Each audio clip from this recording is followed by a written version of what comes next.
Hello everyone, my name is Chloe and today I am here with a brand new video. Welcome to Brunette Bibliophile, where I post bookish videos and writing content. Today I'm here with my January reading stats, which is a new style of wrap-up that I'm trying to do. Essentially, instead of talking about every single book that I read during the month, I kind of just want to have like a little chat about my overall reading, talk about some of the statistics such as the ratings that I gave, my favorite of the month, possibly my least favorite of the month. Because this is the first kind of video of me talking about just stats for the month, I'm trying to spread it out a little bit, but I'm also trying to still find my footing with this style of video. So for starters, this is about half of what I read this month. And it's a good little stack. I read a total of 14 items this month, and that is a combination of full-length novels, novellas, one book of short stories,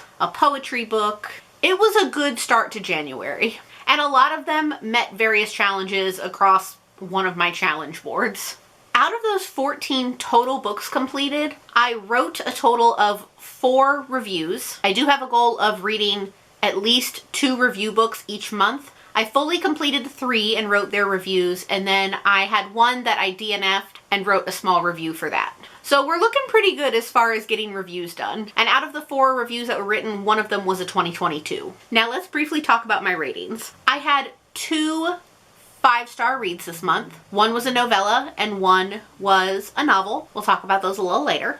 I had 1 4.5-star read, 6 4 stars, 1 3.5 star, 1 3 star, 1 2.5 star, which we'll also talk about a little later, and 2 books that I did not rate. So my ratings were kind of all over the place this month. We had some good, some great, and some not good.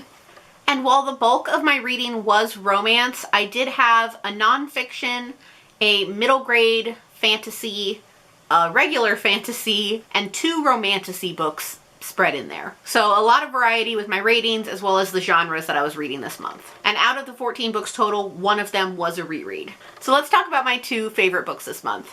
The first one we are only going to briefly touch on, and I will mention why, but it was Bride by Ali Hazelwood. I received an e-arc for a blog tour related to Bride, and I actually have a full review video that is going to be coming out next week after Bride is actually released. But this was one of my 5-star reads this month. Ali Hazelwood can do no wrong in my opinion, and I am so excited for everybody to read this book. This is her first paranormal romance, and I absolutely loved it. I can't wait to post my review for you all. I will say though, I do already have my Goodreads review up, and I'll link that in the description below if you want a sneak peek about what I'm going to talk about in my video. My other favorite read this month was That One Night by Emily Rath. This is a prequel novella to Pucking Around, and I wanted to make sure that I could read this without having read the other 2 books, and you totally can. And I received an audiobook for this from the Libro FM ALC program in exchange for an honest review. I absolutely loved this. It's my first from this author before, and it absolutely pumped me up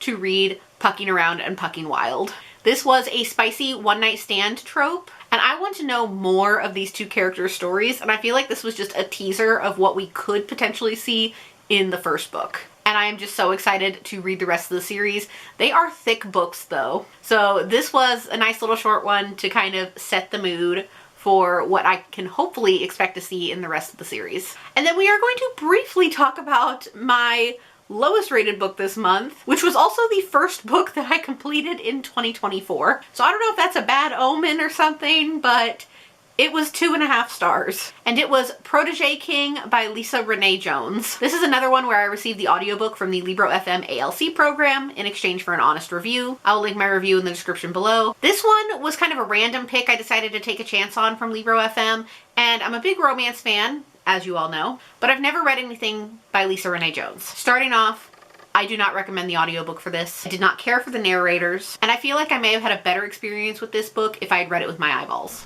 This book was short, but I also think it needs more work because the chapter splits between the past and the present are not very distinct.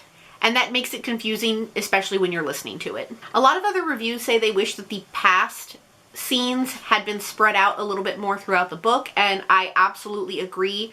They could have gone into more depth and it could have added length to this story. I did like the spice that this book had, but that was really about it for me, and I was so bummed to have such a low rating for my first read of the year, but the execution just really did not work out for me. I'll leave my review linked in the description below because I do go into a little bit more detail, but this was a 2.5 star and it was a rough time for me. So I think those are all of these stats that I'm going to be talking about for my January reading. Let me know what you think of this new format or whether you think I should go back to wrap-ups. I really just have not decided yet, so this is kind of a test to see how this goes.